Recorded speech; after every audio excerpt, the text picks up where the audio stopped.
Salut tout le monde, c'est Guillaume, on se retrouve aujourd'hui pour la nouvelle vidéo sur la montre Garmin Instinct 2 Solar Tactical Edition.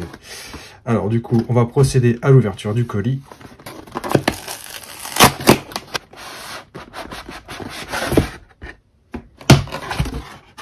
Et voilà, donc la montre Garmin Instinct 2 Solar.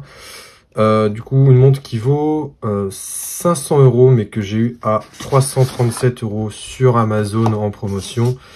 Donc au niveau du packaging, voilà, les montres sont quasiment toutes pareilles, je crois, chez Garmin au niveau du packaging.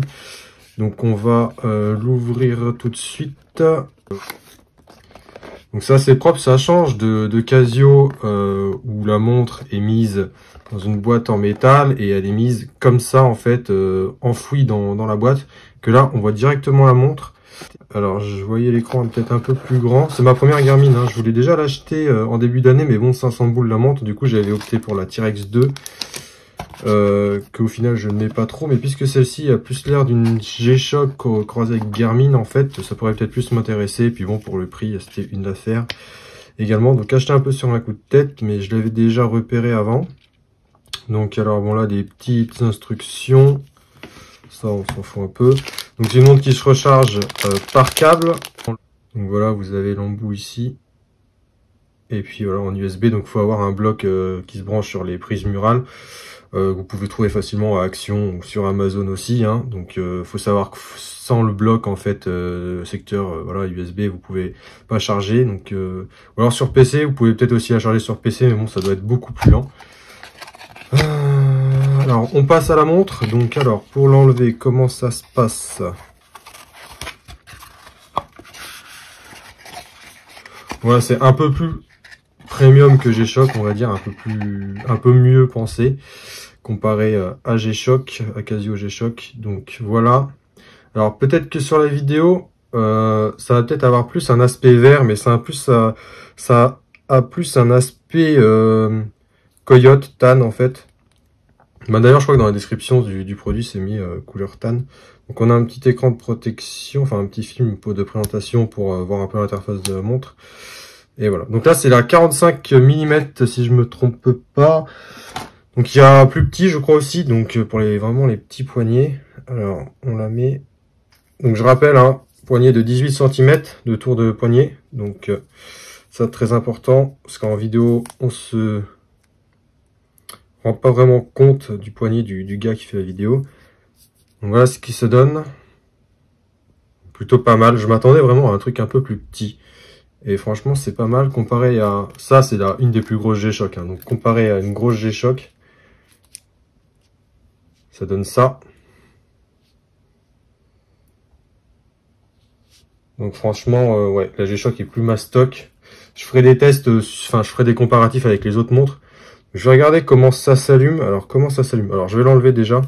Alors déjà, faut savoir du coup que le verre, il est en Power Glass.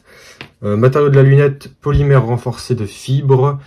Bracelet, on peut changer le bracelet aussi également. Voilà, donc c'est Instinct 2 Tactical derrière, on voit, c'est assez propre. L'écran, définition de l'écran 176 par 176 pixels, donc ça a été amélioré par rapport aux autres versions de Instinct première version. C'est peut-être menu pour ouvrir, pour allumer la montre. Non, c'est pas ça. Comment on fait? 7. Non, attendez, je vais regarder dans le manuel.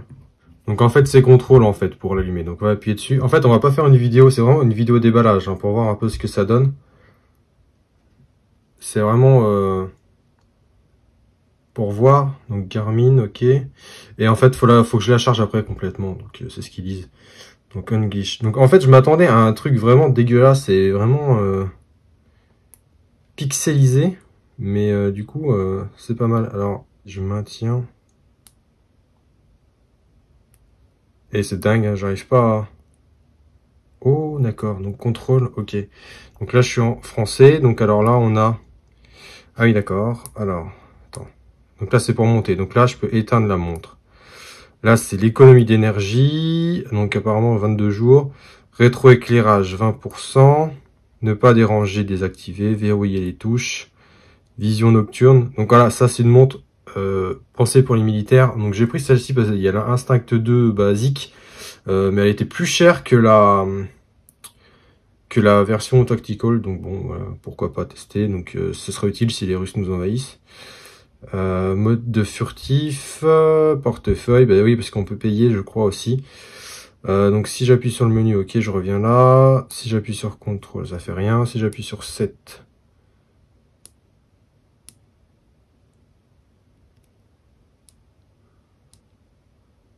non, en fait je reviens là. Moi je veux pas ça, moi. Ok. Si j'appuie longuement sur GPS. Mais du coup, comment je fais pour avoir l'heure? Parce que ça, c'est un truc... Bon, apparemment, dans le manuel, ils disent maintenir ça pour avoir le menu horloge. Sauf que j'appuie dessus comme un malade. Ça fait rien. Alors bon, niveau menu intuitif, on repassera. Hein. Donc elle fonctionne aussi à l'énergie solaire. Hein, donc ça, bon, on verra ça dans les autres vidéos. Fonctionne à l'énergie solaire pour recharger un petit peu les batteries en utilisation, on va dire, assez basse. Enfin, pas une grande utilisation de monde connecté, quoi. Donc on verra ça plus tard. Donc là, c'était histoire de déballer la montre. Franchement, au niveau du plastique, c'est pas mal. Donc on verra, bon, quand je l'aurai paramétré, tout ça. Donc au niveau, voilà, packaging, c'est correct. Au niveau de taille, c'est correct. Hein, poignée de 18 cm, hein, je rappelle. Donc au niveau du bracelet, ce qui est bien, c'est que il y a plus de trous et ils sont plus rapprochés que sur certaines G-Shock où là, voilà, c'est un peu moins précis au niveau du bracelet pour le serrer. On a le manuel qui a l'air d'être expliqué assez correctement. Il y a une application à télécharger pour pouvoir configurer la montre. Et voilà, on a le câble. Donc au niveau des qualités des matériaux, c'est bien, mais bon, je pense que ça sera pas aussi résistant qu'une G-Shock. C'est résistant, mais pas autant qu'une G-Shock. Donc peut-être mettre un film de protection, je sais pas. On verra bien. Donc là, j'espère que cette vidéo, ben là, je vais la finir, hein, parce que bon, j'arrive pas à aller dans le menu de l'heure, donc c'est un peu con pour une montre. Donc je vais voir ça, et puis je referai d'autres vidéos. Et voilà, donc n'hésitez pas à liker et à vous abonner, ça m'aide pour ma visibilité, et puis pour avoir les prochaines notifications de mes vidéos.